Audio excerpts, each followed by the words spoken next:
to the C Team's Lambert House Pride Special Dungeons and Dragons Extravaganza. I am here with an incredible group of people, which we will get to in just a second. Before we get started, I just want to welcome you to this stream because we're supporting a really cool cause. I am delighted to talk to you about Lambert House.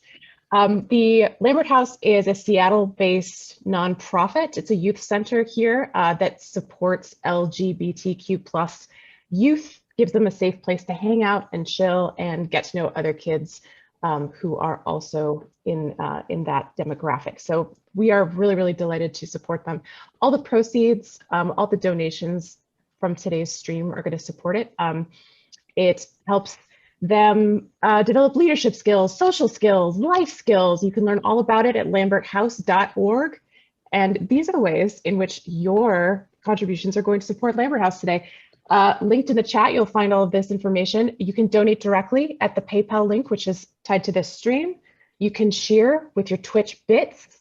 And all of the proceeds from the following items are going to support Lambert House as well, which is the Penny Arcade Pride pin set on the Penny Arcade store, the Wizards of the Coast Pride shirt, which you'll see all of us rocking in various configurations.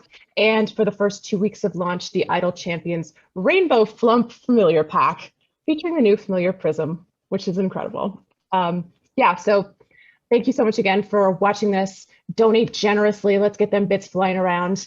And with that, I'm going to introduce you to our players today. And I will start with Tristan Falcone. Tristan, would you please introduce yourself with your pronouns, the character you're playing, and their pronouns? Thank you. Hello. Thank you, Kate. You're so welcome, Tris. Okay. I'm Tristan Falcone, and my pronouns are they, them. I play Walnut Dawn Grass, the Wood Elf Druid. She, her. Wow. It really came stumbling out, but I got there. We got there. Next, Jeremy Crawford, would you please introduce yourself? Yes, hi, I'm Jeremy. I am the principal rules designer of D&D. I go by he, him usually, but I'm actually gender fluid and am fine with any pronouns. And I'm playing Vi today, and she is she, her. What's Vi's racing class for those who may not know? Vi is a gnome artificer who some of our viewers, I'm sure, have seen in Acquisitions Incorporated. And she runs a multiverse spanning business called The Fixers. It'd be great. So happy to play with Vi. AJ, could you introduce yourself and your character for us? Of course. My name is AJ Lamarck. My pronouns are he, him. And I'm playing a first-time character today called Maddie Evil. She is a human town crier in a ye old town who just comments on anything and everything, whether it's important or not. Love that. That's gonna come up, I think, a lot today. Omega, could you please introduce yourself and your character? Of course. Hi, my name is Omega Jones, also known as a critical bard. I'm a professional actor and vocalist. He, they pronouns. Still a thing to say. And today I'll be playing Cymax Grimshaw. He is a reborn satyr warlock of the Archfey. He is a musician by trade, but he kind of does what he wants when he wants now. Love that. And last but certainly not least, Anthony, please introduce yourself and your character. My name is Anthony Rapp. My pronouns are he, him, and I'm playing Vendrix, who's a tiefling bard of the College of Whispers. Ooh, nice. And his pronouns are he, him. Excellent. Thank you. Thank you. Okay. Before we get started, we have yet more business. Tris, could you please tell the kind people at home about the giveaways? Yes. All right, so everyone in chat is going to be given an Idle Champions Electrum chest with the in-game code Lambert House. Otherwise, donations between cheering, PayPal, and pins will count towards the donation meter. Each time the donation meter is filled, get active in chat, and you might win one of the following gifts: an Elderwood Academy keychain spellbook, a Wizards D&D Progress Pride Bag, an Idle Champions unlock of Champion Walnut, including the stay-at-home walnut skin and other in-game goodies, and an unreleased Elderwood Academy Master Tome. Yeah. So make sure you get active in chat every time that donation meter is filled, and you, yes, you will certainly win a prize. Okay, you guys all get dice? You got character sheets? We good to go? All right, let's do this. So we open at a little inn in the town of Red Larch in Faerun. Now this inn is known to some, not to others. It is called the Drawn and Courtier, and it is the headquarters of the local branch of Acquisitions Incorporated. Acquisitions Incorporated being a kind of business with, I think, sometimes less than reputable quests and shenanigans that are associated with it, but on the level. We're here. It's I'd say just after sunrise, very, very early. The townspeople are starting to open their windows. The smell of fresh bread is everywhere. But one individual who is not yet awake is a wood elf, I think, sleeping in a kind of a sloppy configuration. Maybe you are sleeping. I know you trance usually, Walnut, but you had a rough night. Can you please tell me what it is that happened to you last night that you got up to? Oh, great. I was going to ask you, what was the rough thing that happened to me? Please tell me. We can work together on this. Okay, so I'm going to say, because she's an elf, so she trances, that she was just trancing, like kind of sloppily on the floor, face down, in like a passed out position, but, you know, still an elf, so still very graceful. But last night, what was she doing? Was it joyful? Does it matter? Is it really spicy? I think it was like joyful for Walnut, you know? Right.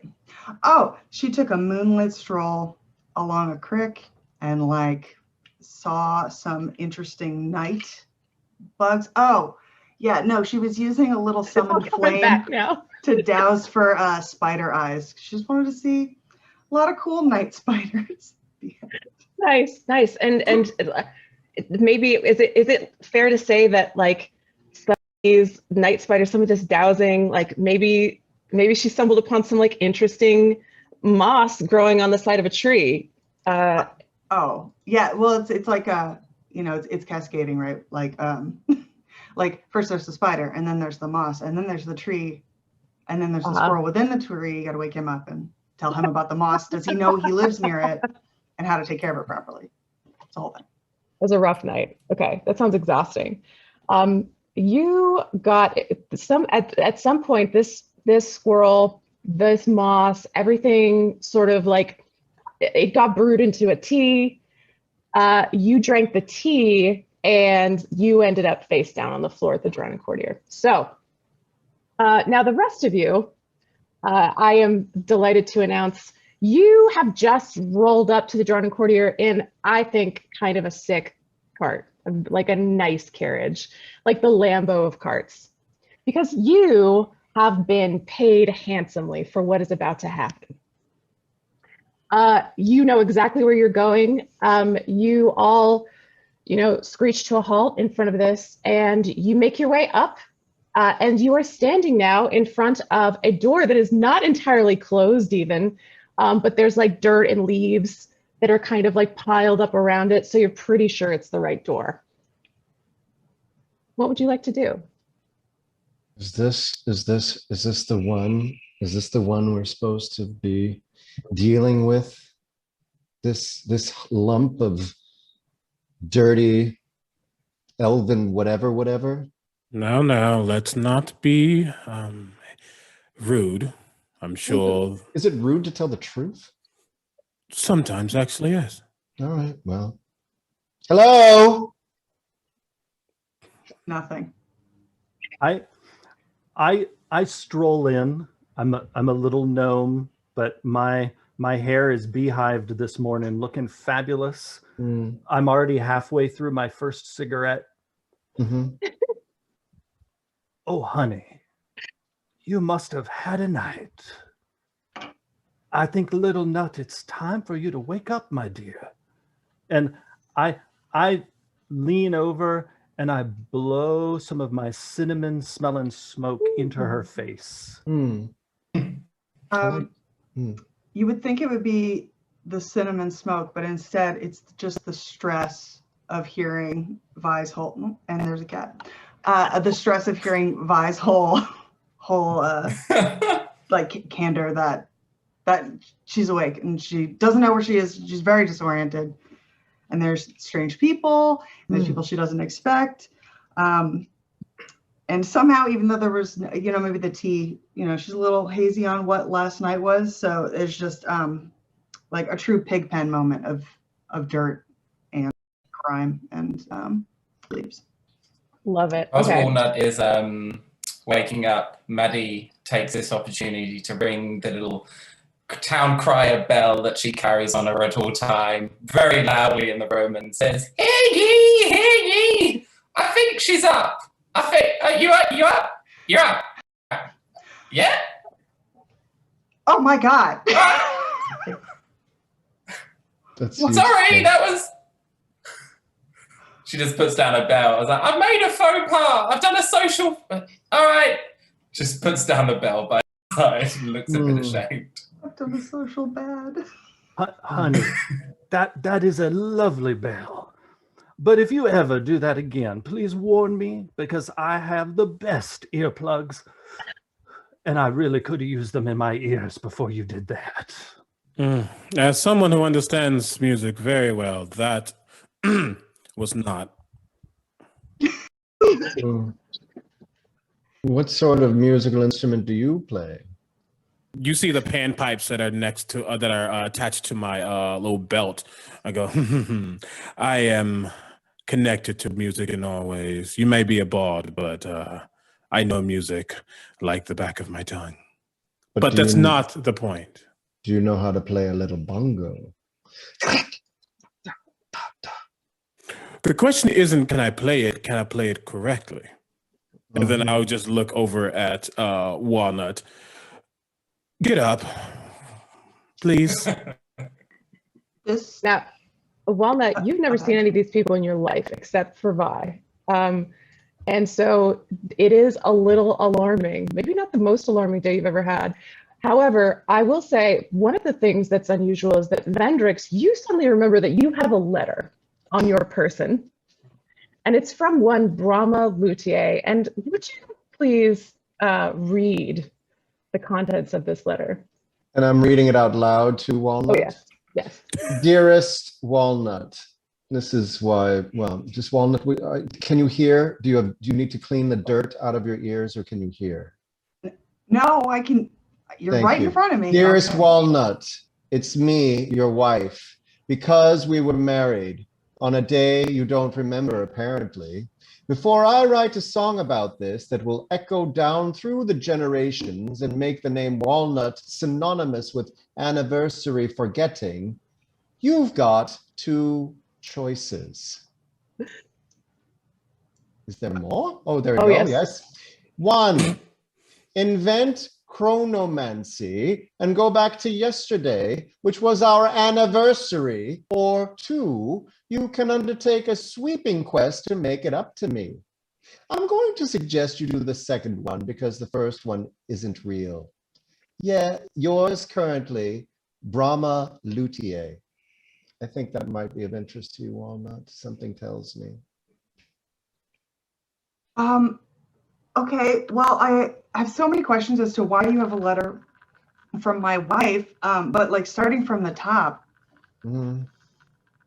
anniversaries are, and I hate to think what you're going to say, but they're a yearly thing. Is that what we're going for here? Yeah.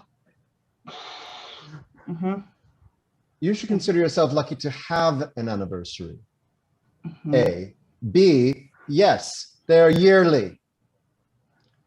So while Walnut processes this, let me give you guys a little bit of background. You are all co-workers of Brahma Luthier. Brahma Luthier is a celebrated bard known throughout the realms, not only for her incredible prowess with the lute, but also her prowess with the lute as a weapon, for it is a war lute and she is deadly. She's very frightening. She is an elf, she's beautiful. She happens to be married to our resident elf here. And usually she can be found all over the Forgotten Realms, but I think all of you know her from her biggest gigs in Waterdeep. Mm-hmm. You have probably played in bands with her, perhaps. Perhaps you have done trade with her, but she knows that she can count on the group of the four of you to make Walnut's next hour and change a living hell. Mm. What have you to say for yourself, young wood elf? I mean, I just thought that when we got married the one time that was like so much socializing and so much celebrating that like we had done it. You think that when you commit yourself to someone and you celebrate one time, that's all it takes? You think people don't like to just be merry and joyous in all ways? Just once, that's it. Every other day is just filled with despair and a loveless existence. And dirt. That too, apparently. Well, not loveless, but that's been my experience, which I am now questioning. Maddie goes into her town crier coat, which when you open it up is like just covered in different size bells. She picks out a few and just starts going, "You've messed things up. You've messed things up. You have.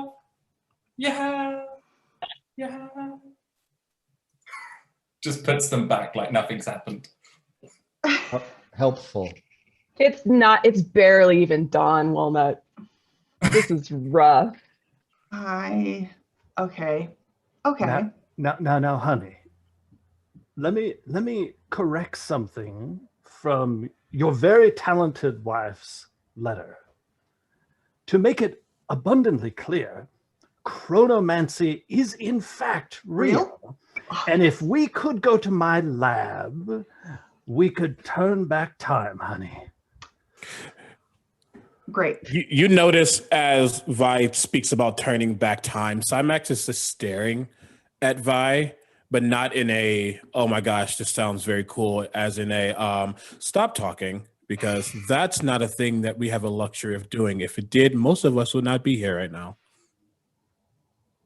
Oh, to be clear, we could do it, but we're not going to. I just wanted you to understand that it is possible. But I came when I found that not only could I help you, but I could potentially witness what is sure to be a glorious shit show. Okay, I want you, just for context, in my head canon, which is canon for my character, I've decided, Walnut thought that all of her experiences with Vi were a fever dream. So this is just really a lot emotionally. Because you probably didn't realize that Vi exists outside Ravnica. Ravnica is not real, and it's not a place anyone would go, is what I say. Employee of WotC. So at this particular time, let me give you guys a little bit more information. Each of the four of you has an envelope, and Vi, you have 2 envelopes. Let's see. Okay, so one of you, let's say Vendrix, you have an envelope on your person that is entitled "The 5 Love Languages, Birds of Affirmation." Now, Walnut, I need you to pay very close attention. This is going to be important for you later. Maddie Evil, you have an envelope entitled "The 5 Love Languages, Acts of Service," and acts is spelled A-X-E. Cymax, you have an envelope entitled "The 5 Love Languages, Receiving Whiffs." Cliffs. Vi, you have 2 envelopes. One is entitled The 5 Love Languages, Quality Slime. The other is Touch. Brahma's instructions were to read this letter in the most dramatic fashion and then give Walnut the choice and very, very few other instructions. Walnut, would you like to hear the 5 love languages again before you select one? I have to select one? Yeah. I mean, okay, we've got birds of affirmation, acts of service, receiving whiffs, quality slime, and quizzical touch.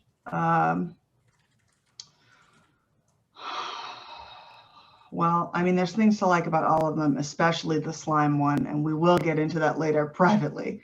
But who had birds of affirmation? I did. All right, so I am like panic-stricken, stumbling over to Vendrix, reaching for the birds of affirmation envelope. You want it? I don't know what any of this is. Yes, give me. This is your chance to not be single. I mean, you can take it or not. That's you open this envelope? No, I think about that for a second. I'm like, sure. Yeah, please. Wow, relationships are a lot of stress. Connecting with another person has brought me a lot of grief. Try not having relationships. Try having a relationship and dying because of it. Oh. Try falling in love with someone who wouldn't give you the time of day. Try that. Sounds like a personal problem. Well, speaking of elven bards. Anyway, please, what does the envelope say, please? Walnut goes to open it, but she's like, we could just unpack everybody else's emotional baggage and then never deal with this. And maybe it's a dream or something. But she opens it. All right, inside is yet another letter. It's clear that Brahma has spent a lot of time sort of putting together this horrifying experiment for you. But this one it's very bare bones. What it says is the forest contains the birds. The birds have the eggs. And then there's a little hand-drawn map. And you know that this is a forest that you are very, very familiar with, Walnut.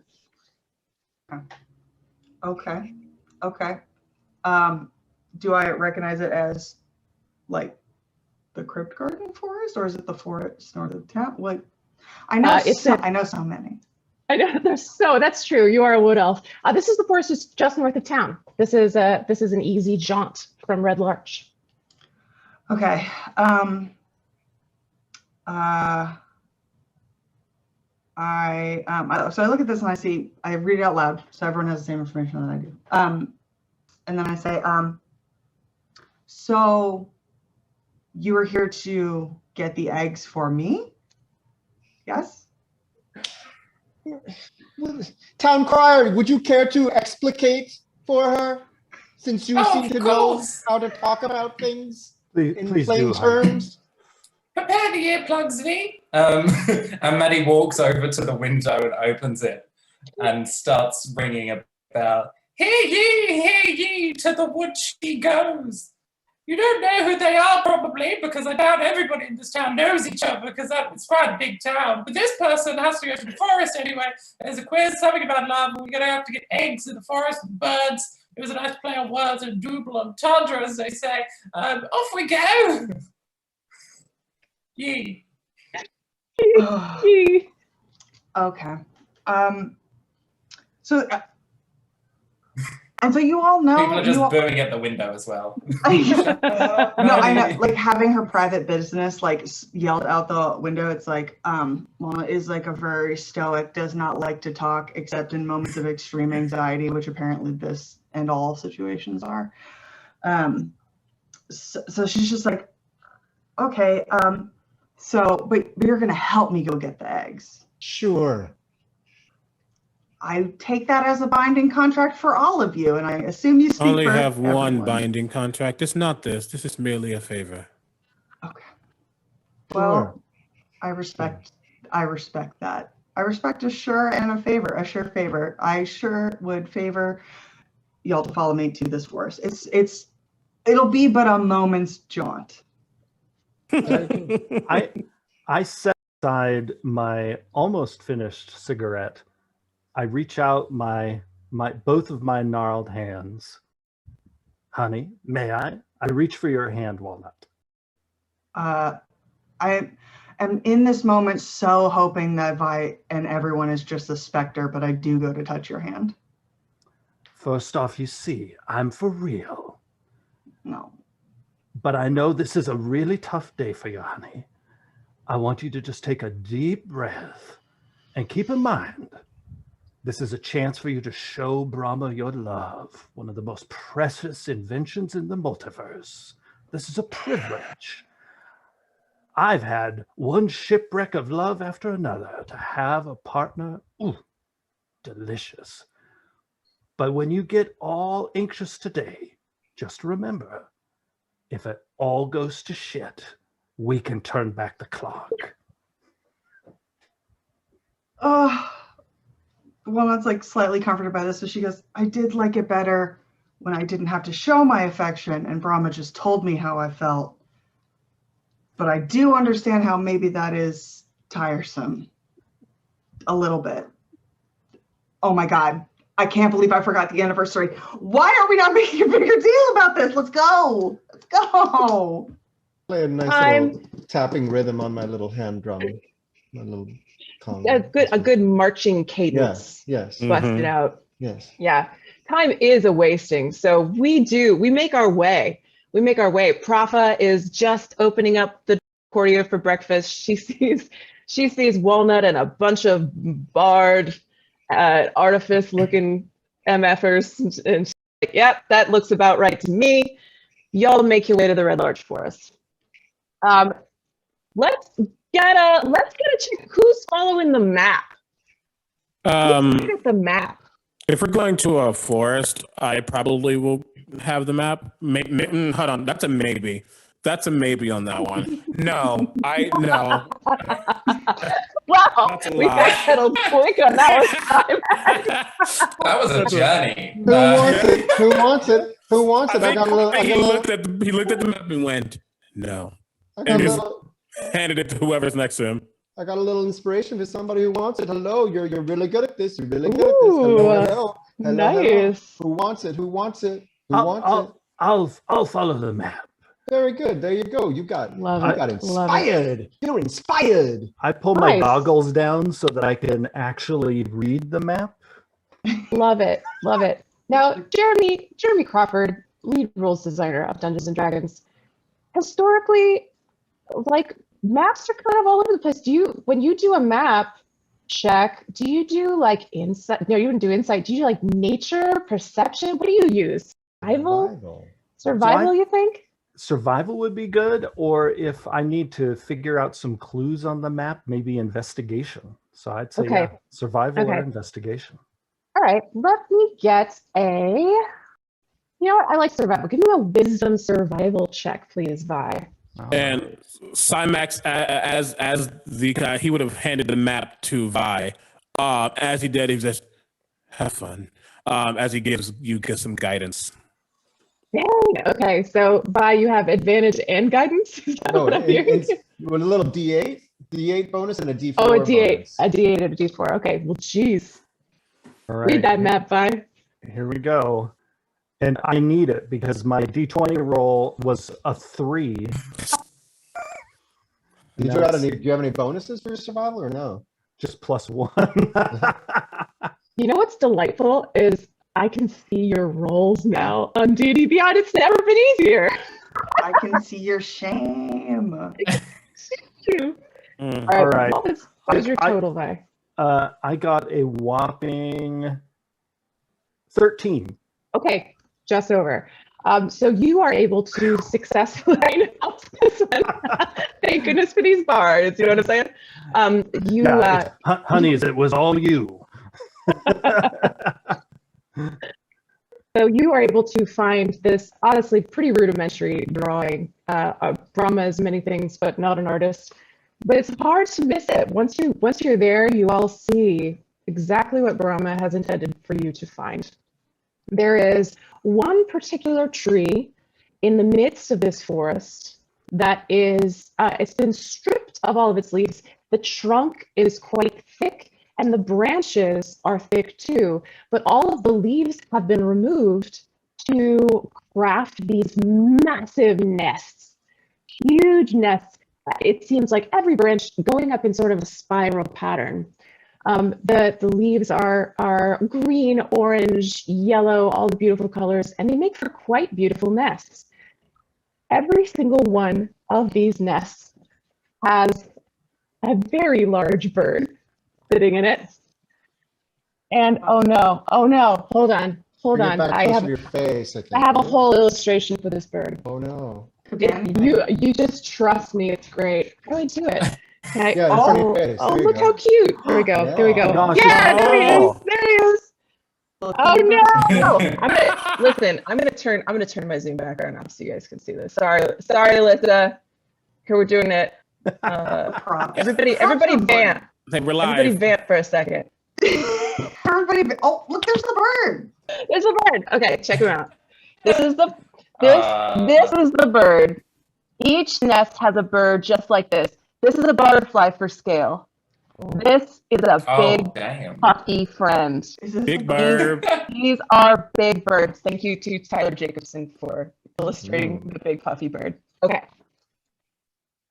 So yeah, each of these nests, these massive nests, has a bird, and each bird is sitting. You can see how large these eggs are. They're puffing. These birds are quite puffy. There's little eggs, large eggs, but just a little bit of it poking out from almost every single bird as you go up in them, as you see this tree. But there's one bird. There's always one bird. There's one bird who's sitting a little lower on the nest, who looks like maybe they don't have an egg at all. And the other birds are kind of chattering. They're all excited. You know, they're loving their life sitting on these eggs. This bird looks like it could use a friend. It's looking a little bit down in the dumps.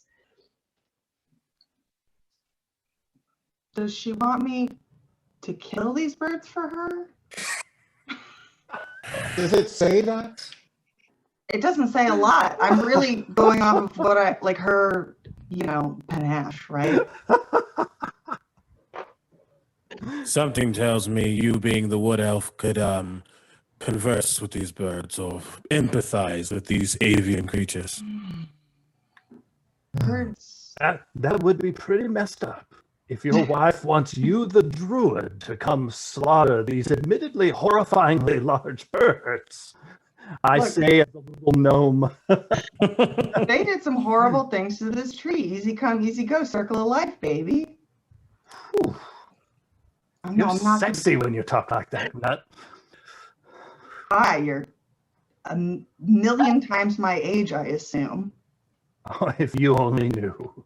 I rolled. Why did you just roll initiative? Because I'm a million years old. I'm so sorry. I just assumed. Oh, Jesus. Lord.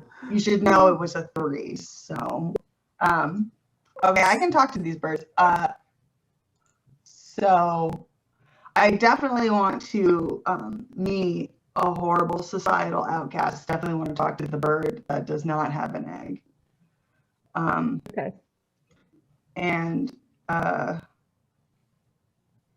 I look around at the group and I go like, what should we say? I'll translate.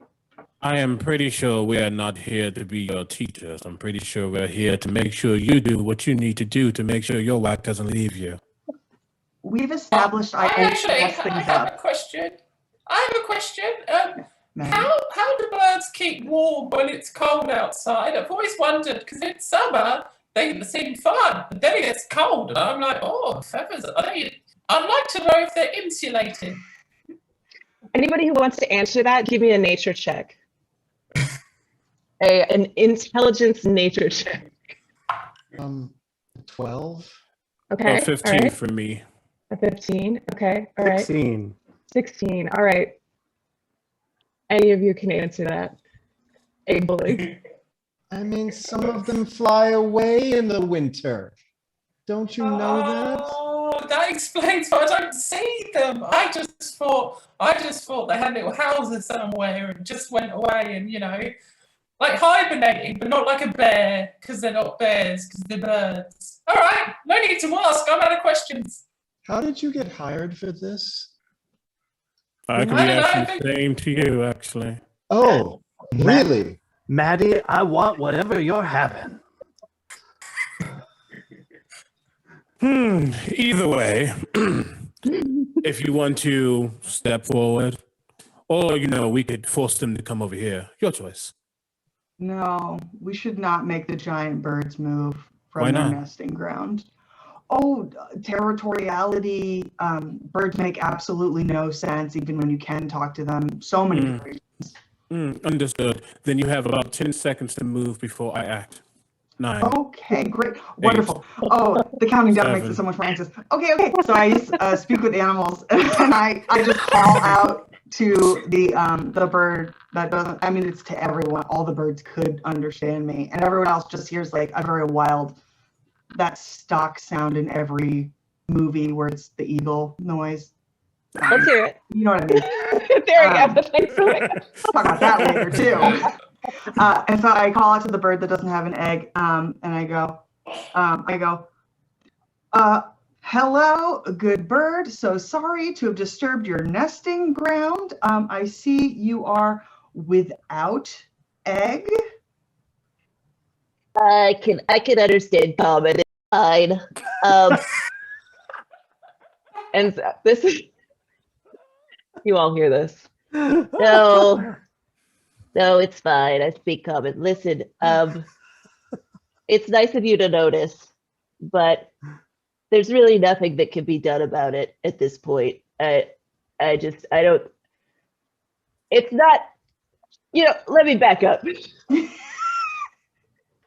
Who the hell are you?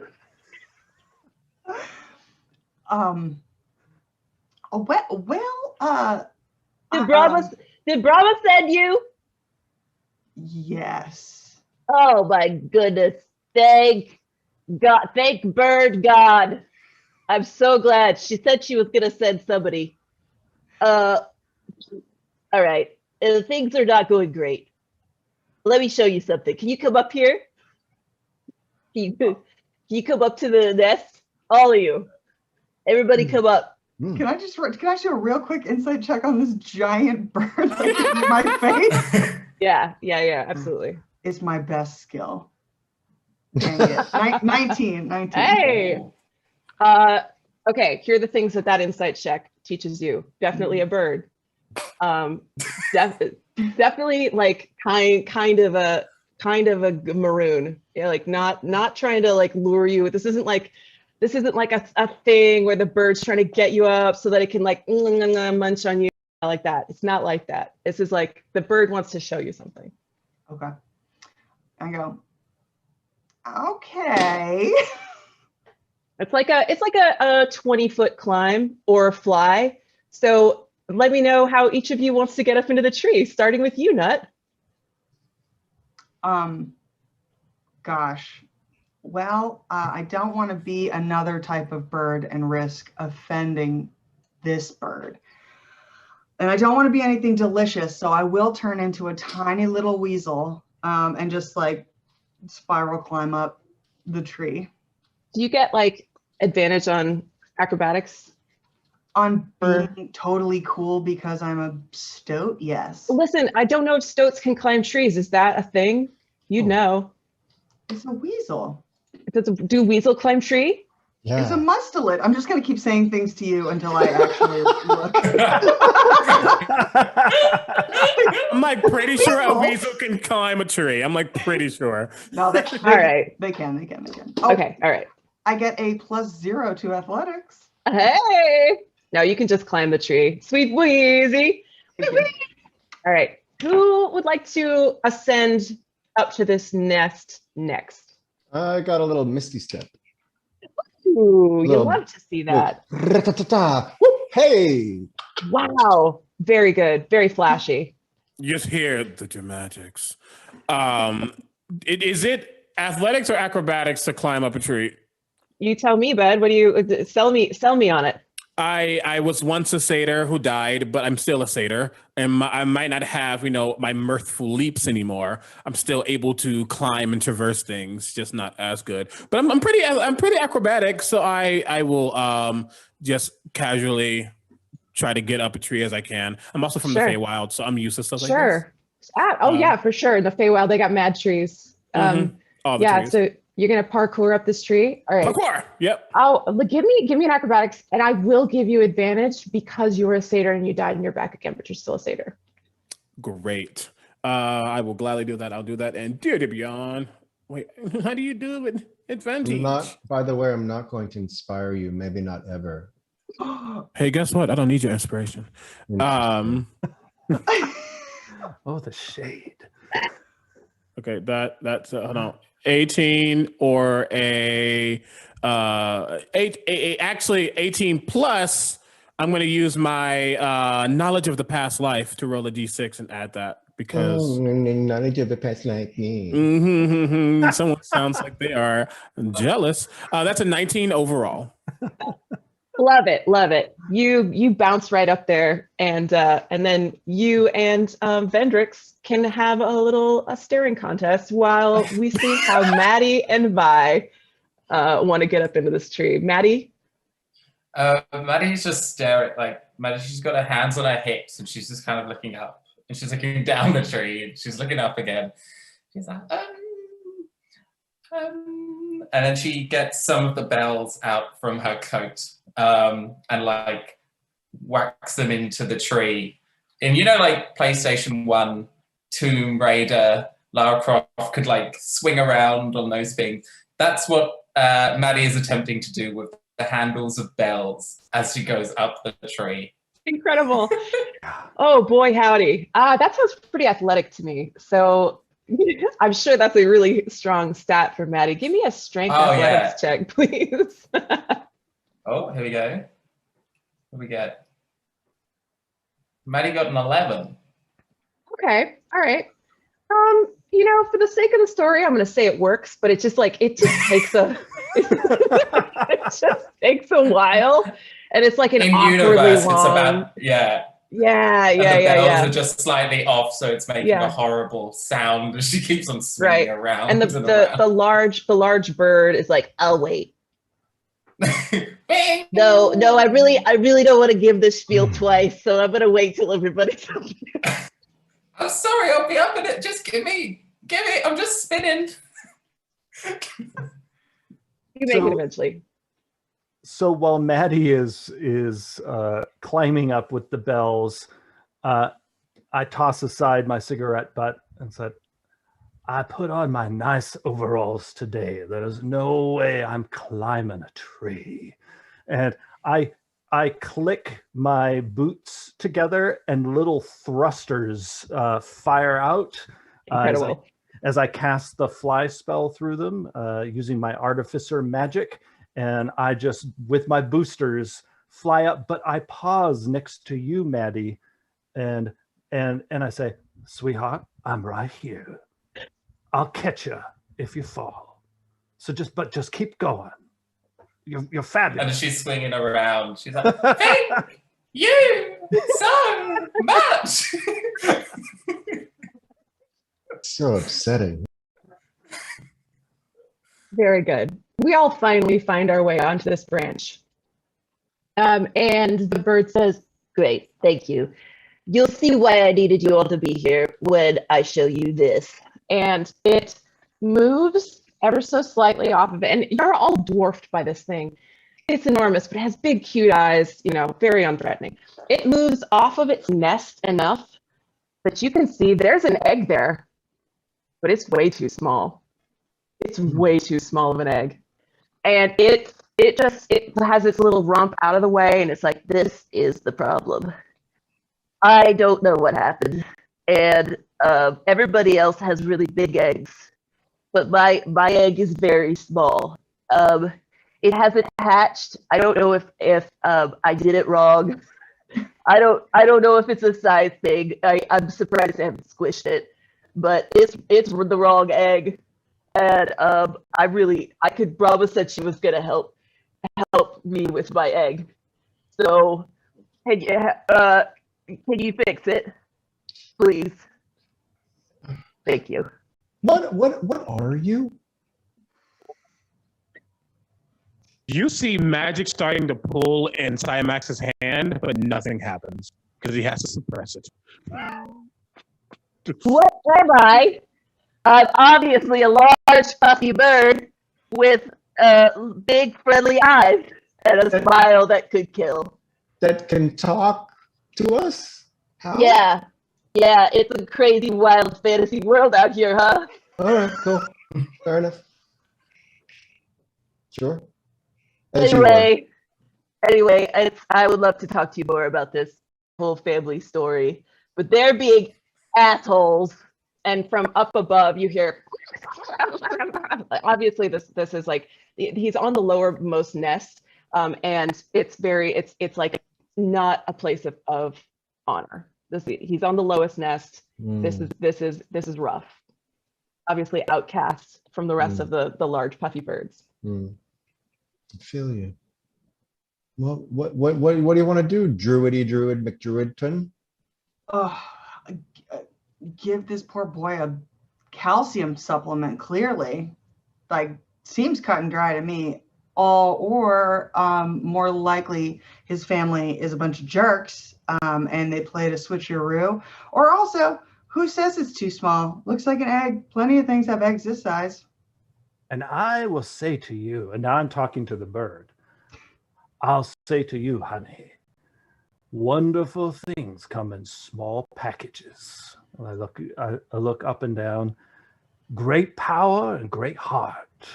You might have the queen or king of your kind right here. Who cares how small they are? Or it could be like an intellect devourer or something. So let's make sure it's actually correct. Maddie, whilst this is going on, Maddie's having a look around the nest to see if there are any clues about maybe if the egg's been swapped or stolen, perchance. Nice. And I saw a very robust. Yeah. Go ahead. 23, a natural 20, I believe. Natural 23. So you that's an incredible. You absolutely see that this nest has been tampered with, and it looks like it could have been a monster. It could have been. It looked like that you can't tell the tracks or anything, but you can tell that this egg has been swapped. It's just you don't have a whole lot more information than that. Could I do an old-timey, boring human trick, but here in the fantastical realm where it will surely be more impressive? But I would like to candle this egg. So I'm going to use my little my produce flame. How big is the egg? Like softball size? Yeah, sure. Whatever you said. Whatever you want. So I'm going to grab the egg, produce flame, and then just very quickly, but you slowly turn it over the flame so you can see the contents within. Do I see? Love that for you. A creepy soon-to-be bird or a creepy soon-to-be something else? Okay, great. Love it. Can you please give me a nature check? Little inspiration. Delightful. I love that. You said anything but nature? Intelligence nature check, because you're a druid and you're great at nature checks. I wish that this had been built. Cool. There's no one to blame. So it was a 1, but don't worry, I have a plus of nothing. So, okay, but you also have inspiration, which I'm going to do. Maximum of 8 more. So get a little D8 in there.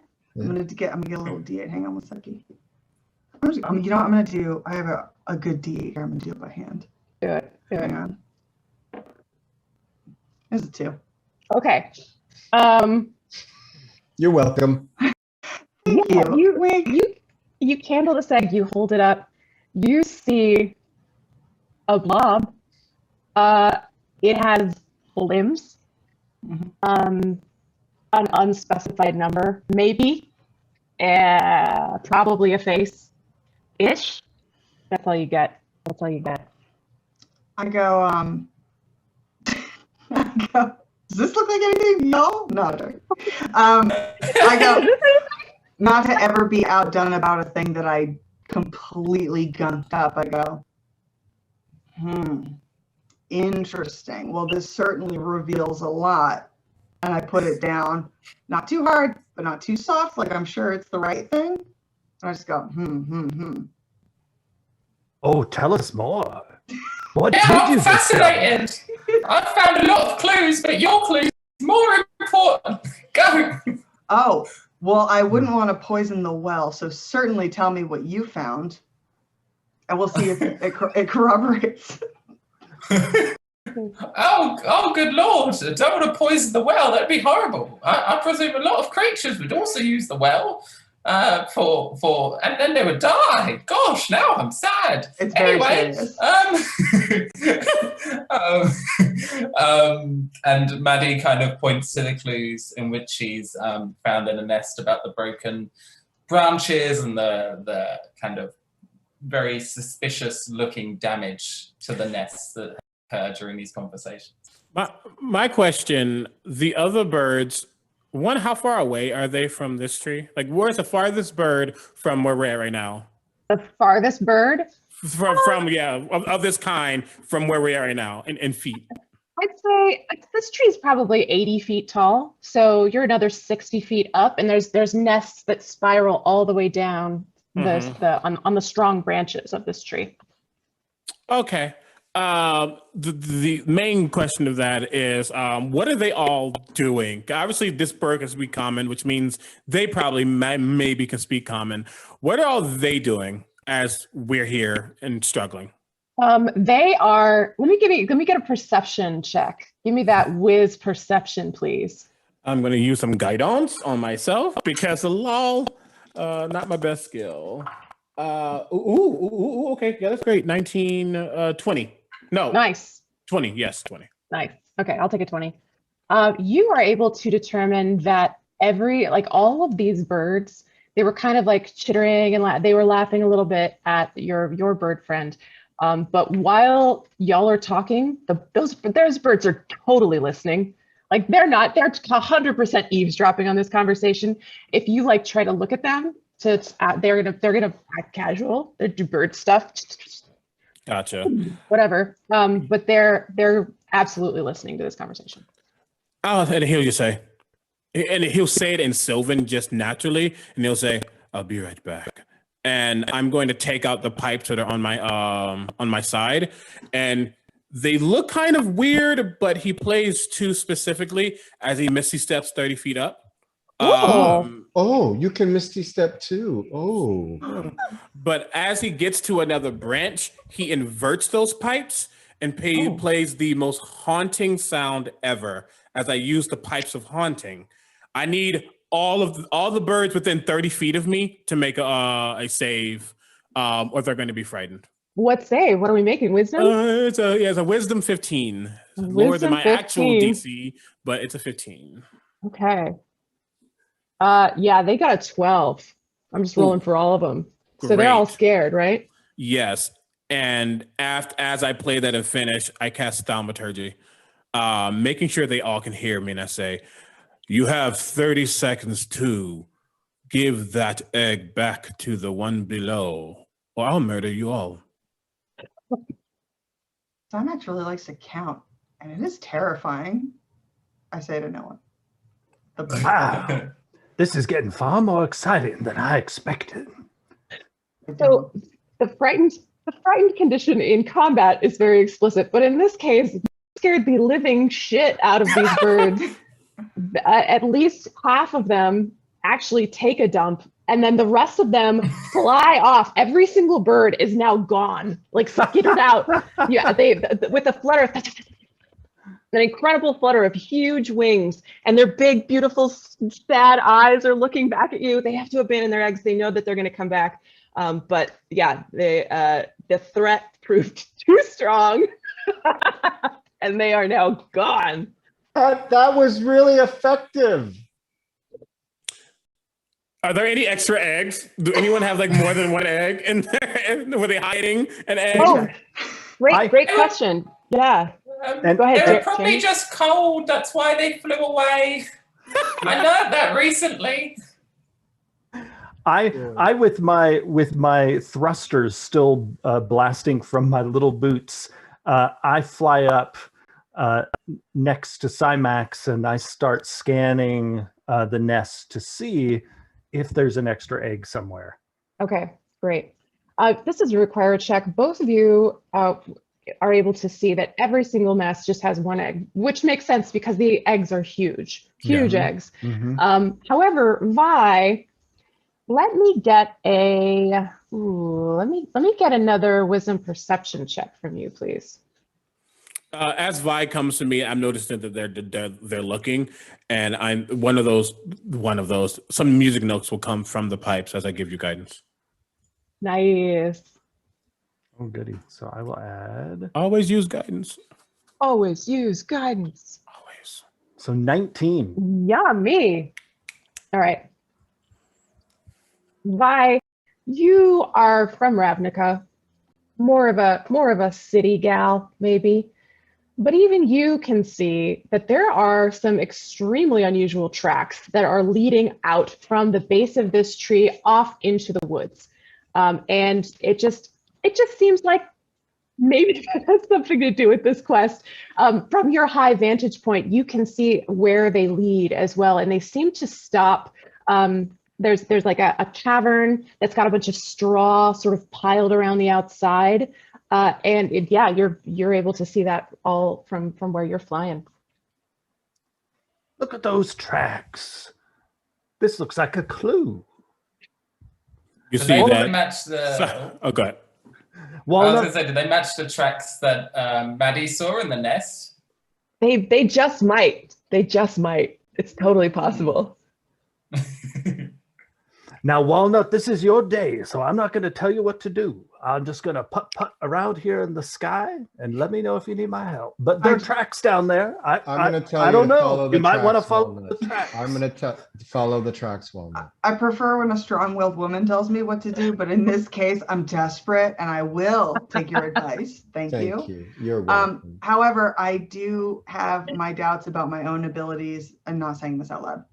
Maybe I am. No, I'm saying it out loud. I do have doubts about what I found in that egg, and it seems like it's been tampered with. I am going to take this egg in case it hatches into anything weird while we're gone. That would be unfortunate. Would you like me to safeguard it, honey? Yeah, I don't want to carry this thing. Who knows what's in it? I'll do it, because if it turns out to be some nasty little thing, I'll blow the hell out of it. I would love to see you make an omelet out of whatever's in here, unless it's a tiny bird that is also this kind of bird. Then I'll nurture it, or at least give it to somebody who will. There we go. And we're agreed.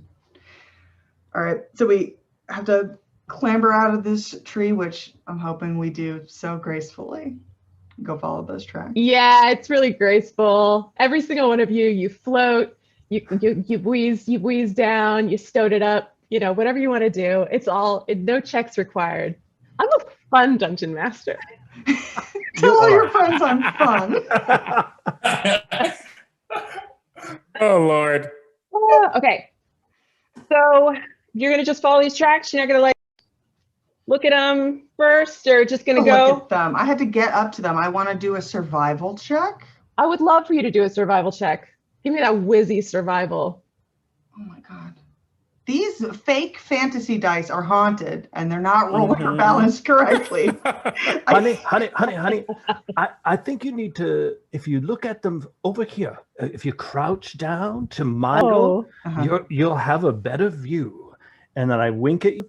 And in this, I use my flash of genius and you get +4 to your roll. Hell yeah. God. I'm suddenly like, wow, I've not only do I see these better, but I see so many more things in my life so clearly, and I can't wait to act on. And it's gone, but I did get a 15. Nice. Nice. All right, I'll take it. Okay, so you see, let's see, the footprints that are leading away from this are large, very large footprints. Like a five-toed creature. There's claw marks at the on the ends of the toes, and it clearly it seems to walk on its back two legs. It's not a bird. It's not a bird because they would fly. They would walk.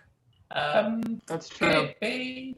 Oh, it's not a coach because the coach has wings. I'm just spitballing ideas. Not a fish because they need water in the sea. If I have the silent spell, I do not have the silent spell. You got lucky.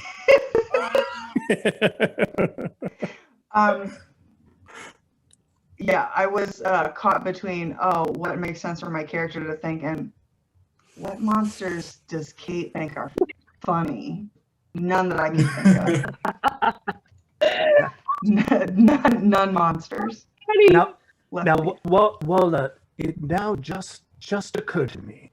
I was so looking forward to seeing you. I might have been too trusting on this assignment. Are we sure this was Brahma? Are we actually all being led to our death in this cave? That is absolutely a Brahma thing to do or not do. And so I have no choice but to err on do it, even though there's no way for me to know if yesterday was my anniversary or not. The option is maybe die here and it wasn't, or definitely die if it was. So that is unassailable logic, but just in case, I pull out this little stick from my utility belt that rapidly grows at first to a pistol. I then turn a little dial on the side of it, and then it expands into a shotgun.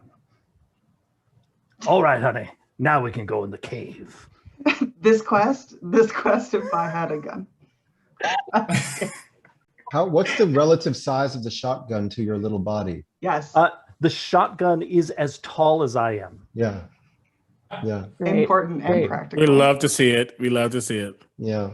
Really would have written a different quest if I'd known about a shotgun. No,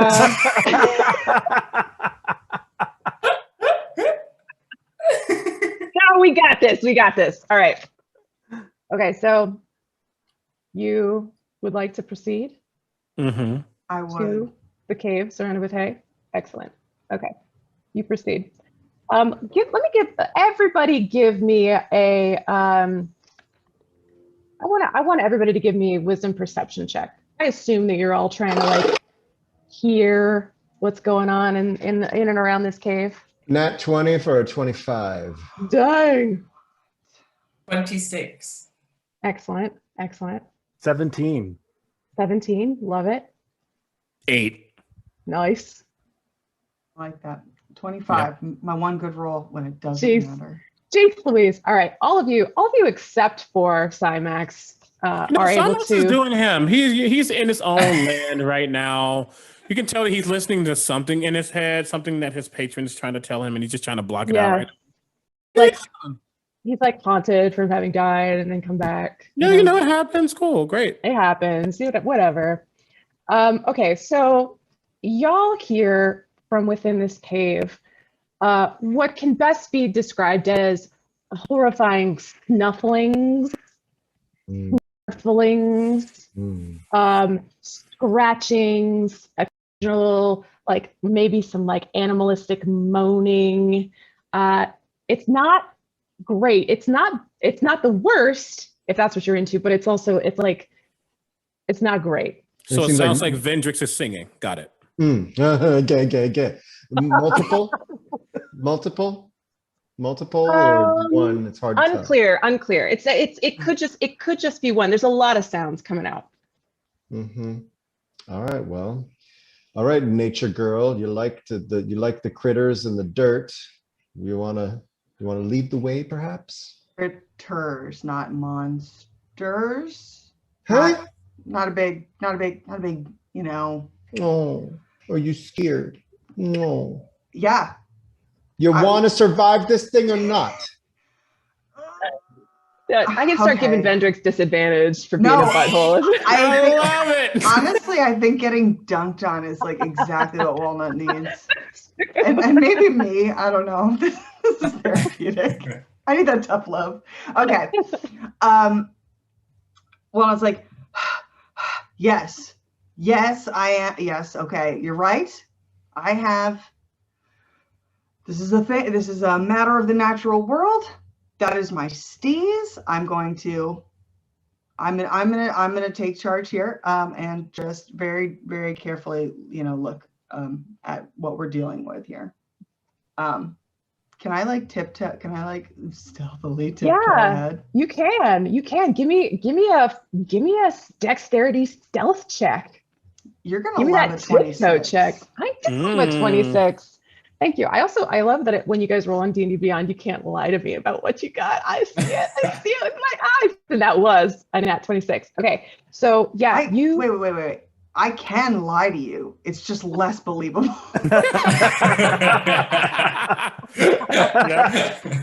That's fair. All right. So you panther your way into this cave. You avoid the piles of straw and leaves that are strewn about, and you get inside, and it takes about a moment for your elf eyes to adjust to the darkness. And what you see is a hulking beast with hard gray skin, and it's got a set of 3 eyes along either side of its giant sort of shovel-shaped head. You see a jaw with large teeth, big, sharp, gnarly ones.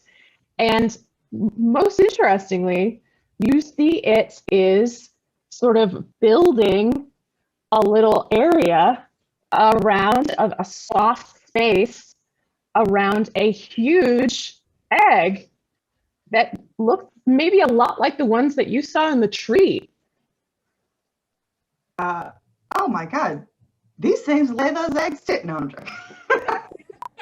Oh, I do think that in my head. I'm like, what are the chances? No, they can't. It's got to be related. All right. So I tiptoe back to the group and I go, well, okay, how big? How big? Large. Size large. Okay, so a large lad. He looms large. A large lad. Okay, so I come back and I go, we have,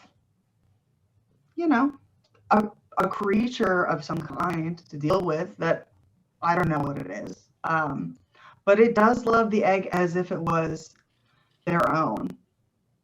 I could try to. There are a couple of things I can try to do to it to get rid of it, not to hurt it. I don't have to hurt it. You may be bored, but it's not your show. Firstly, we addendum. You have to deal with it. 2, what is it? You can't just say creature. There's many things out there. So I started describing it, but Walnut came back a little rattled.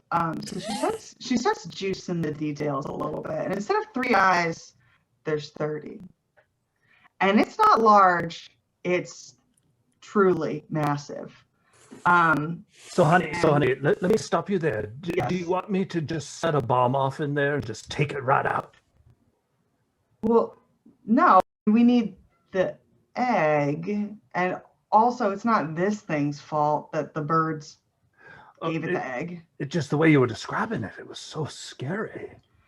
Okay, well, I only got like one look at it and it was very dim.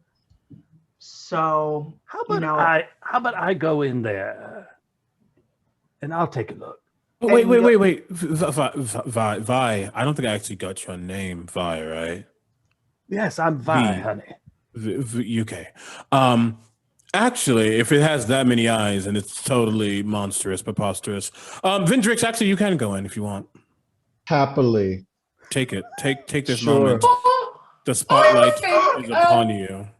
Thank because it's you. all about anniversaries and stuff, why don't we set the bird and the 30-eyed monster up on a date? Maybe they could go to a cafe and get a mocha, and maybe they can talk about eggs because they seem to like them, but make sure it's like a vegan place because you don't want them serving eggs at the same time because that could be morally conflicting, and see if they get along and co-parent, maybe. Oh, sweetheart, you are the best. I love this. This plan, it makes no sense to me, but I love it. Here, I will provide a date. I go to my utility belt and I produce my Eldritch Cannon, and I can make it look like anything. And I make a medium version of what Walnut described. So it's sort of like a like robotic looking thing with like 30 eyes and all of that. And it's there, and I'm like, all right, go in there and woo you a date, I say to my automaton, and it starts marching into the cave. Now, Maddie, you're gonna need to find us a cafe somewhere, because what if this works? All right, Maddie, Why don't you go do that, Maddie? Why don't you go find a cafe? And I'm like, yeah, and it just says like coffee, like 2 thimbles. And it's like, that's pretty much it. So easy. This plan, this requires so much less work than what I was thinking. I love it. You see Cymax, as all this is happening, he gets pulls out his pipes and plays one note. And as he does, a very distinct chuckle, like a satyr fey chuckle, comes out of it. I like has a mage armor on myself because I don't trust this. No, I don't trust this process. All right, dying ones, I'm not dying again for their sins. It's not happening. Well, do you want me to go in or what there? I believe everyone's going in at this point. Okay. But let's let the potential date lead. Right. Okay, loving this. So this horrifying medium-sized version of what Walnut described. D&D Beyond has reminded me that it is small. Oh, it is small. Okay, great. Even, you know what? Even better. Small size version of what Walnut has described, which again, can't stress enough, not accurate to what is inside of this cave. Ambulates into the cave while all of you watch, I presume. Vi, I'm not sure how you control this thing. Is it like an RC car? What are we talking here? I give it commands. Yeah, so I okay. Yeah. Okay, so you tell it, go snag yourself a date. All right, great. Okay, so here's what you hear, all of you. The little monster ambulates in. The howling, the snuffling, the scratching stops for a moment. And what you hear next is like a beautiful song of a whale. Like,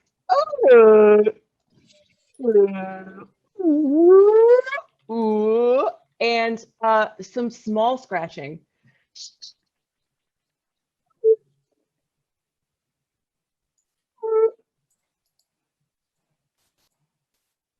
Does it sound like anything? Is there a way to see if this sounds at all familiar or? Yeah, you know what? Let's do it. Anybody who wants to see if they can recognize these sounds, give me an intelligence nature check. I'm adding guidance and my knowledge to this because that is interesting. Just 11. So then a D6 and a D4. I got a 20. I think I got a love 4. 22. Okay. Love it, love it, love it. Okay, so Cymax, you were adding that to Vendrix or to yourself? To me. Sorry, to me. Sorry, yeah, that was a I wouldn't take it. I wouldn't accept it. All right. So at the same moment, upon hearing this beautiful, mournful song, Cymax and Vi, it clicks for you that this is the mating song of a gray render, which is definitely not what Walnut described when she emerged from the cave. So Walnut, if my ancient ears are correct, that's a gray render in that cave. What's that? A very large, potentially dangerous, but also potentially very cuddly monster. Okay. You either have a friend for life or you're fucked. Interests, and they're mutually exclusive. Yes. Okay. All right. Well, not fucked in that way. Not fucked in that way. Fucked in the other way. Yeah. You mentioned 3. No, the 30. A lot of eyes. Where did you come to this conclusion? Was it just too dark for you?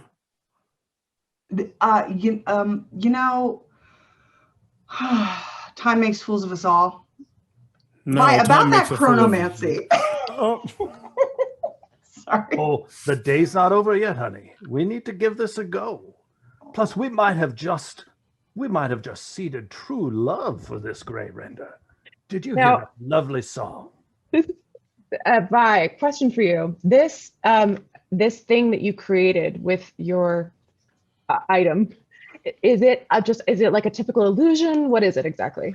So it is a for real object. Okay. But it has really no self-awareness. It is a weapon that I'm basically having move around. Gotcha. Pretending to be something, but it's really a mobile cannon. Gotcha. Okay. So is it safe to say that it has an intelligence of 0? Yes. Okay, great. Yes. So after y'all come to the conclusion, you hear this song, the scratching and the singing comes to a halt. And the next thing you perceive is that this item has been chucked by this monster straight back out of the cavern. And I need, let's see, who's a walnut? Let me get, and you know what, Vendrix, I feel like you were about to go in. I think you two are in radius of being struck by this weird little monster cannon. So give me a dexterity saving throw, both of you, please. 17. Okay. Oh. 16. You're both fine.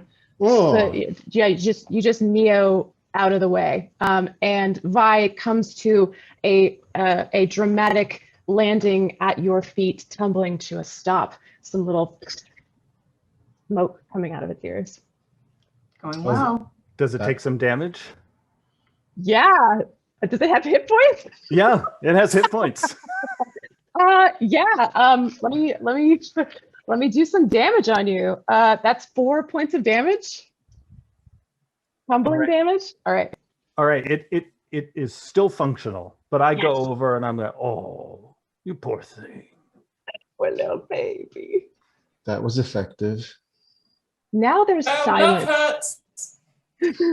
There's definitely silence coming from the cave. You think perhaps you've given away the fact that you're out here.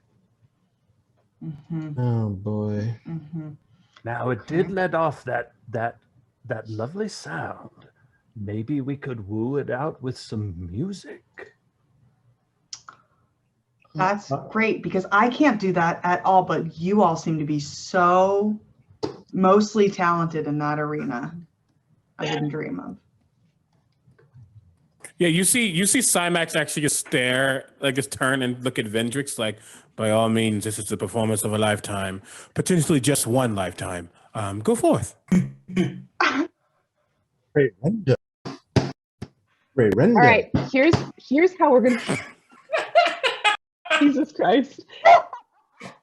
Has nothing to do with this. Here's what we're gonna do. We're gonna adjudicate this like adults.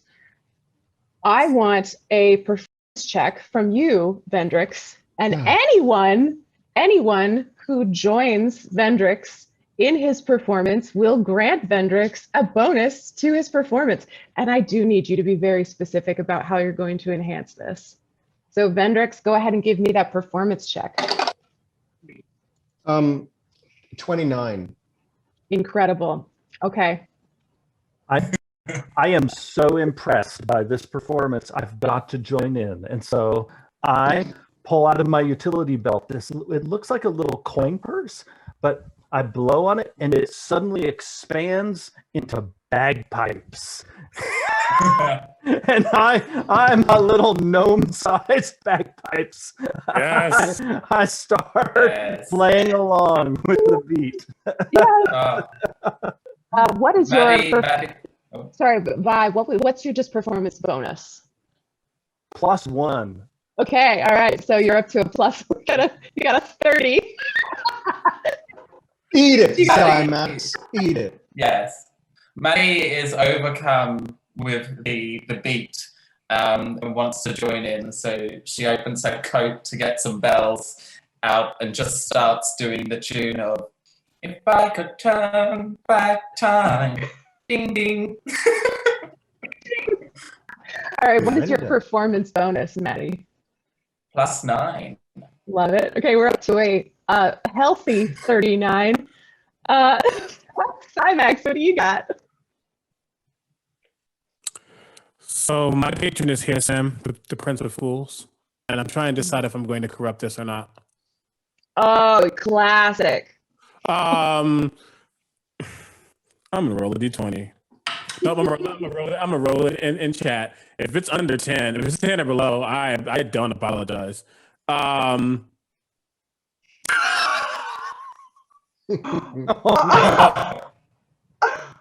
I didn't see it didn't pop up. What'd you roll? A nat 1. Kate loves chaos. I say, this will be fun. And I am a performer at heart. I'm no longer a bard, but I once was.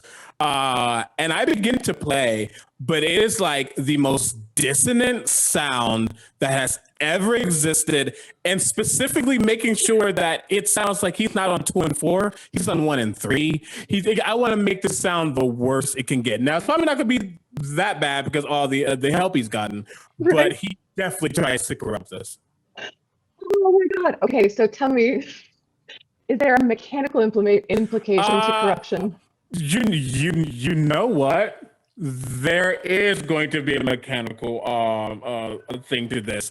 As I cast fear, and that's going to be a wisdom. I'm sorry, I know we don't really do PvP, but that's going to be a wisdom save from Vendrix. No, I think at this point it's natural to assume there's PvP happening here. Yeah, it's a 10. Yeah, you needed a 19. So you're frightening. You drop whatever you're holding. And I just chuckle really loud. I am normally not the chaos being of the group. I apologize. We like chaos beings here. Okay. So, Vendrix, your incredible performance up until that point, we're talking like almost a 40. This monster had started to creep its way out. So curious.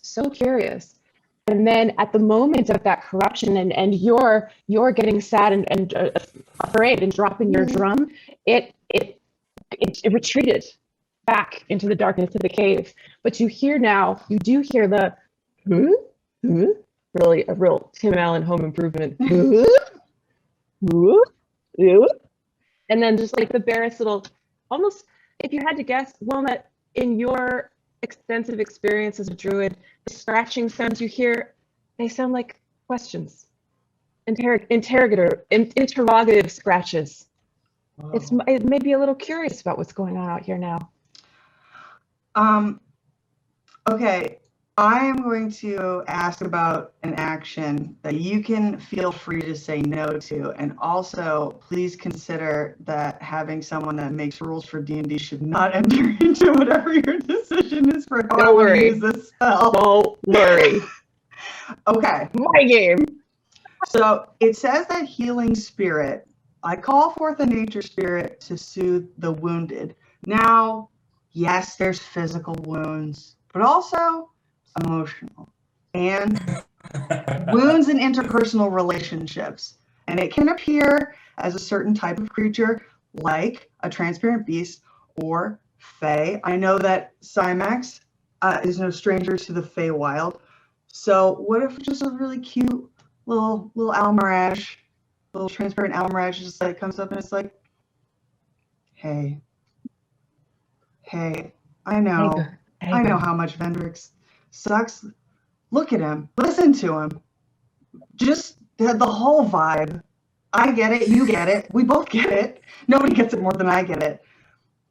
But also, the sooner that this happens, the sooner you can leave, your favor completed, and I can be set free from my whatever prison a healing spirit is from, I assume something terrible.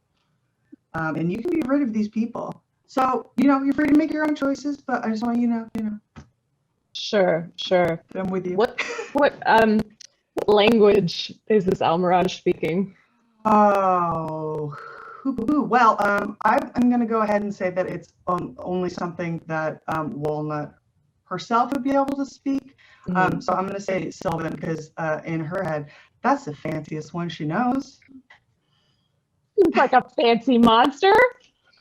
Okay, well, I love it. Joke's on you. This monster doesn't speak any languages. So I was just asking to mess with you.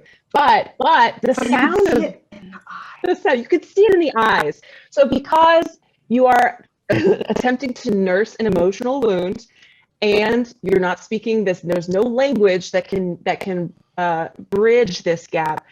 Will you please give me a charisma persuasion check with disadvantage? Oh, persuasion with disadvantage? You know that I can. I don't like to do persuasion against other players, but I will do this. And it can be interpreted this is against monster or against? Oh, this are you helping Vendrix? I'm trying to help Vendrix. Oh, forget it.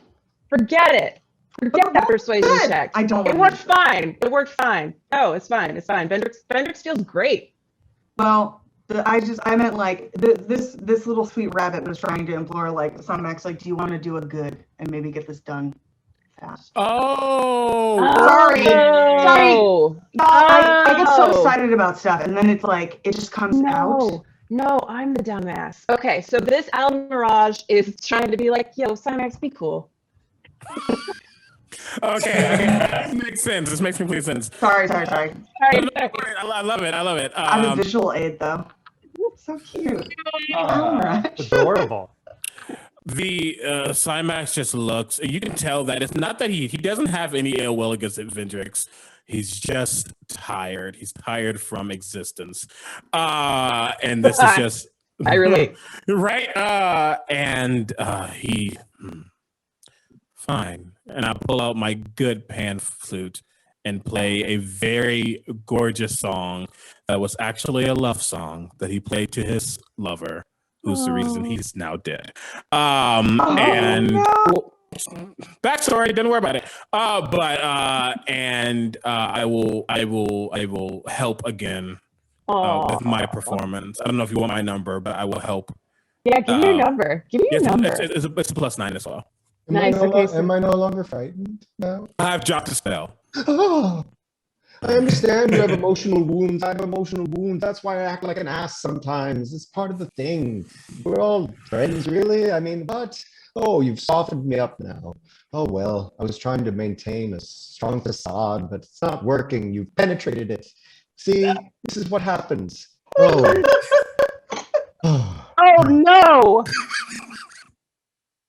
I thought everybody was tough, but everybody was tendy. Oh no. Everybody was tendy the whole time. Okay, so here's what I was just Maddie.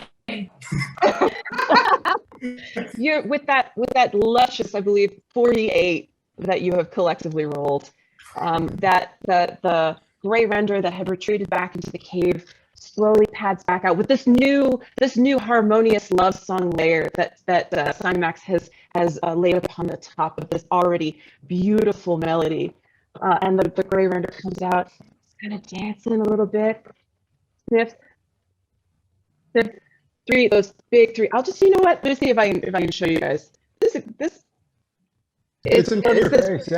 boy. Oh. It's this big gnarly boy. Comes out. Got a good. Does he have a good sense of smell? Maybe. We'll just say yeah. But it doesn't matter because the thing that it's smelling for, easy to find, and it's on Walnut's person.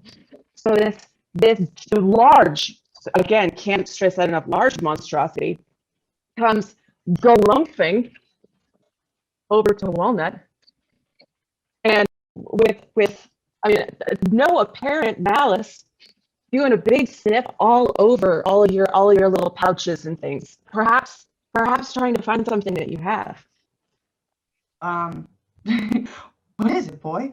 I go, oh God, oh no. And I just do that thing like when a dog is jumping on you and she's just like, just take whatever you want. In the bag? Is it? Where have you, wait, was it Vi? Who's got the egg? I should have written that down. I have the egg. Okay, all right, so this monster, this gray render, sniffs your hands, you've touched it, but the smell goes over to Vi. Sniffing all over you, Vi. So large that you could fit into its mouth, but it again bears you no malice. Just doing a big sniff. Who's a good boy? Who's a good boy? I get out the egg. I still hold on to it gingerly. Is this what you're looking for, boy? And it stands up on massive back legs and make little grabby hands at the egg. Grabby hands at the egg. I with my tiny gnome hands put the egg into its very large hands. Now, here's a fun fact about gray renders. They don't lay eggs. This ain't an egg. If Walnut had rolled a little higher, maybe she would have found out. But the way that gray renders reproduce is by budding. They just grow a weird growth off of their body, and then it becomes another gray render and runs away. What happened here is that this bud, it snapped off too soon. So this gray render takes this egg, this nasty little budding thing, and then stuffs it right back onto a little cavern, a little dip on its shoulder, and it goes. So it's now got this like half grown other self, and it goes. And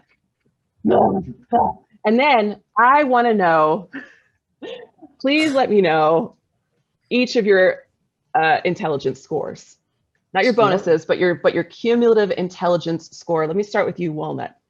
10. 10. Okay. Cymax. 8. 8. Okay. Vendrix. 11. Vi. 18. Okay. And Maddie. 13. Okay. All right. So after getting this egg back, snapping it back onto itself, this gray render takes a good long look at all of you and then turns back to you, Vi, and starts to sing that great whale song that you heard from the cavern earlier, that ooh, ooh. Oh no, I didn't want to be the one going to the coffee shop. Scratch just ever so small, because you're so small, and it's scratching maybe what could be a bed in the dirt that would fit you. And then Vi, would you roll a d12 for me, please? Yes. All right, I'm gonna roll it here on D&D Beyond. 9. A 9. Okay, so that quirk on the gray render quirks table is that we'll just go ahead and play it out. Why not? So at this moment, as this the gathering clouds over your day have finally gotten to a point where they are they're gray. Most of it is sheltered by the forest. You don't get too wet. But the sound of the rain pitter-pattering on the leaves is so peaceful, except not to this gray render, who, upon hearing that it has started to rain, stands back on its hind legs and goes, then tries to hide behind you, Vi, and then the howls continue. It is, again, far too large. Does any of this. Does the gray render appear to be responding to the sound of the rain or the feel of the rain? I think it's the sound, because the rain isn't coming down on you because there's this thick canopy. So I think it just knows that it's raining and it's very, very afraid of it. All right, I gingerly rub the side of its head. There, boy. There. Just you wait. And I reach into my utility belt, pull out a little cube, almost like a little Rubik's Cube, turn it, and it suddenly, using my magical tinkering, pops into what looks like an old style gramophone. I place it down on the ground, and it starts doing noise canceling of counteracting the sound of the rain right next to the gray render's head. Oh, okay. So this gray render, the howling,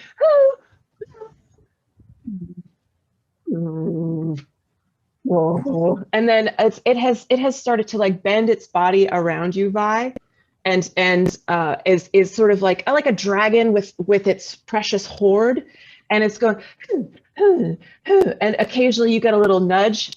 Fortunately or unfortunately for you, it is now bonded to you for life.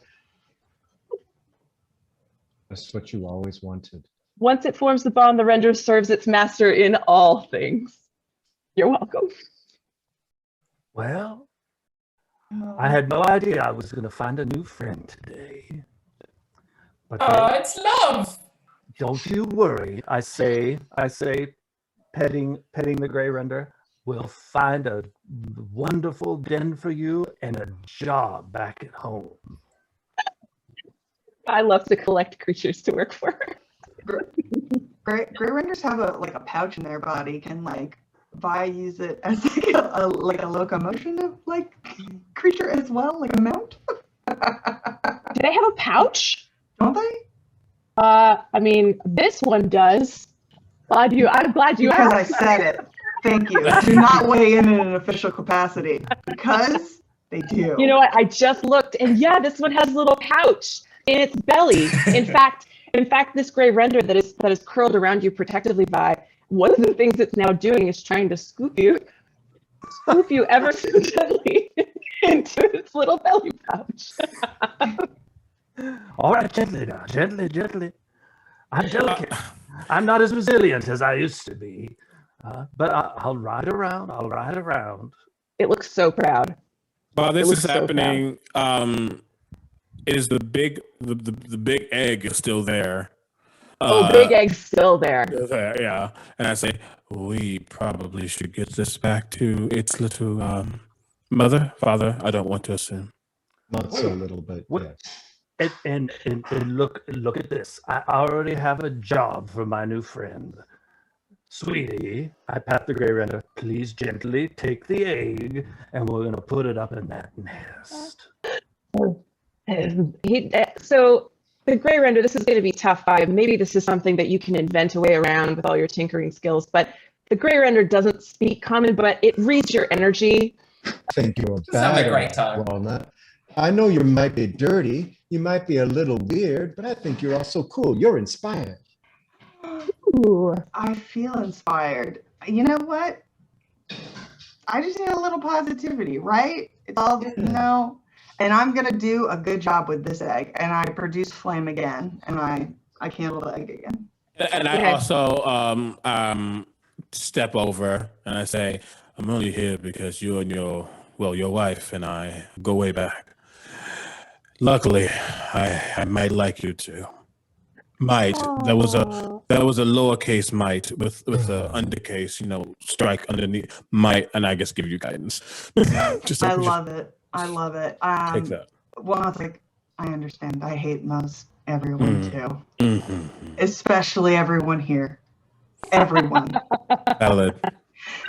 Okay. So I'm gonna roll. What did you want me to do? What was it? I think last time we did an It's Nature check. So with all of your now, give me.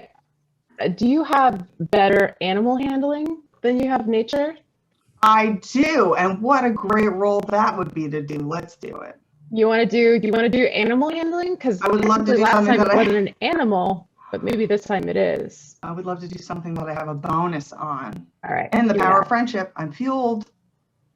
So 17, and then what's guidance? A D8 and a D4. You all are so smart. 17 plus 8 Yummy. plus 6, and my raging dyscalculia. Who knows? That could be any number. Even a good one. Even a good one. Dyscalculia is a new one for me. I like that. Yeah, it's plenty. In fact, you produce flame, correct? So I do. this egg immediately starts to hatch in your hands. Little hatchy eggy. And what pokes out is the beak, a dark beak, Mhm. and a crest, a noble crest upon the head, a blue to black sort of gradient ombre effect. And as soon as this baby bird pops out and sees you, it immediately says, "Oh, I'm so happy. Finally meet you." This is I Is it speaking common? yeah. It is a uniquely talented type of Stellar's jay. Yes. Which who knows why Stellar's jays are in Faerun? They're just East Coast blue jays, just like, kind of like dipped in Sharpie, I guess. Yeah. So this is a baby version. The baby, a baby Stellar's jay has just popped out, and is clearly already familiar with you, and that can really only mean one thing. Yes. That I hate it. And I go, I just like, I'm immediately over it. And I'm just like, what? What do you want? What could you possibly want here in this place? To be delivered to Bromoludier. And you will do it immediately. I'm sorry, I'm going to do what for Brahmaludier? It'll deliver me. You want me to deliver you? Is what I'm hearing. Sorry, it's hard to understand bird. One, because of audio issues, and two, the noise gating. because I don't like to listen to them because they don't make sense. So canonically, she's being a jerk to a newborn bird, and then True. I'd like to think that, so what's happening apparently is my high-pitched voice is not coming through. And that's actually that's intentional. The high-pitched bird voice of a little Stellar's jay, it's very hard for elven ears to pick up on it. What you eventually come to understand is that this baby bird knows who you are, almost certainly the offspring of one vizier who has tormented you for a very long time, and is demanding to be delivered to Brahmaludier because it is claiming to be the bird of affirmation. I've already been affirmed, but I guess you will somehow affirm what I did to Brahma, so sure. The baby bird is already asleep. Permanently. No. Okay. So I look around at everyone and I go, okay, I guess we just gotta, and I hate to say this, hand in the quest. Motion to tiny bird. To your we all life, know- honey. Yes, we all know that a bird in the hand is worth two in the bush, and so bushes for all. Well, okay. Yeah, I mean, way, but and this is not me being scared, but y'all were hired by Brahma. Do you want to just give her the bird and then tell her I did a big sorry and then No. Okay, fine. Hey, let's go. Who asked who, by the way? Did you propose to her or did she propose to you? I would say just imagine every scenario in a relationship and imagine it was not initiated by me. Clear. Clear. Well, honeys, while I have my flying gray render, you can hop on board and we can get to your wife lickety-split. Yes. Sure. Lickety-split indeed. What about the coach driver? They've just been sitting down in the coach we took this whole time. Maybe we should have offered them a water, or are we just going to leave them in the woods? Who's paying for the coach? Can we claim it on tax? No? Okay. And Maddie, that coach driver's been dead for 50 years. Time to move on. With that, oh God. Okay, so you guys all gonna ride the flying gray render back to town? Yes, of course. I guess there's plenty of room. This will be a poem, a beat poem, a performance at my next gig. Are you kidding me? Perfect. You know what, Vi? I'm gonna let you make this check. A survival check seems appropriate, just to see if we all survive. But let's do, since you're kind of, I know he's a monster, but you're kind of handling an animal. Can I get a wisdom animal handling from you, Vi, please? I will do my best. So here in the pouch, where I'm trying to steer my gray render mech, I nudge it toward town, and I get a whopping 6. Nice. Okay. Well, it isn't completely fatal. No, you guys, you make some collisions with some trees occasionally. You nearly get scraped off, Cymax, but you're good to go. Maddie, your talent with the bells makes you particularly adept at holding on to all that, like a forearm strength. So you're holding on good, and you do eventually make it to town. But everybody's feeling a little rough for wear. I'm gonna say everybody take 1 hit point of damage just to say that I did it. Okay. I'm now at 69. Nice. Also the date of my anniversary. Incredible. March 69th. What? Okay. So yeah, oh my God, it is. Oh my God. It's 6/9. Sorry, I just got it. I just got it. That is today's date. Okay. Anyway, so you get back to town. You're I think it's safe to say the 5 of you are bonded for life through many toils, many troubles. I'm happy to announce that Petey successfully hatched its egg, and another giant puffball was probably kind of a shit to its family, was successfully birthed. The Gray Render and Vi have a lot to sort out about the nature of their relationship, but I'm interested. So Brahma is probably on the way. Are there any preparations that you want to make at the Drawn and Courtier for her arrival? Walnut or any of it? I don't know if not everybody has to do this, but I'm actually kind of curious. What's your relationship to Brahma Luthier? If anybody wants to volunteer that story, I'd love to hear it. How do you know her? It's just one of those things that she is so famous, and I'm trying to get my leg in these doors, and I have to pay attention to her, and I have to be in her good graces, but I can't stand her. She's obnoxious, but it's like that. So that's sort of where I am with her. Fair. Totally agree. Keep that to yourself, though. I think. Yes, of course. I don't volunteer that. But, Yeah, Brahma was actually one of the first people after Cymax was reborn. Brahma was one of the first people he ran into. Well, not one of the first, but one of the first to actually allow him to have a little happiness again, because her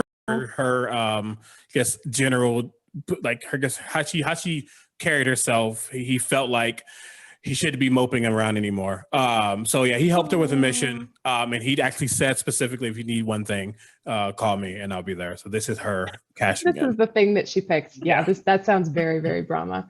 Vi or Maddie, you don't have to share if it's private. You know, a lot of these things can be very sensitive, but how did y'all meet Brahma? So Brahma and I actually go way back because she reached out to me and the Fixers to help her weaponize her musical instruments. So Vi is actually responsible for fitting her instruments with blades, poison needles, and other instruments of others' demise. Incredible. Incredible. How about you, Maddie? Brahma once saw me out in the town square of a small town and announcing mundane news to everybody and annoying everybody. And Brahma thought this would be a great way to deal with people who she didn't want to talk to. So now every time she has to do a meeting she doesn't want to and wants them to leave, she just gets me to speak on their behalf until I bore them and drive them insane and they run away. I love Amazing that you're like her personal, like on retainer yelling telegram of like, I don't like you anymore, leave. Annoyagram, just. So what does that mean for Walnut? Yeah, Walnut's just like, yeah, okay,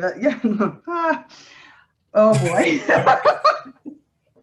Like here, we'll just imagine that we've heard some of these stories. It's just like, oh. Yeah. Oh. So Walnut, if Brahma's on the way, yes. What are you doing? How are you preparing for her imminent arrival? Inventing the paper bag, breathing into it, these type of things. Excellent. Walnut is like panic organizing. She's like, you know, were she to be in our world, she would like stress make spreadsheets. That kind of person.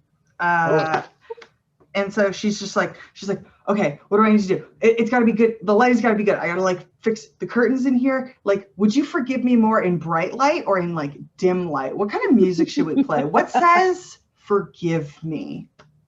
Any songs about forgiving? I'm all ears. I'm going to drum on my little drum and I'm going to say, I suggest that when she comes that you throw your arms around her and slather her with kisses. And I cast suggestion on you, which is a 16 wisdom saving throw. Oh. I wish to willfully fail. Okay, hang on. Fendrix is trying to make you smooth. Not going to work, Fendrix. It's not going to work. I go in public? In front of Bird God and everyone? Worth a shot. Honey, we'll all leave. We'll give you privacy. This is between the two of you. Okay.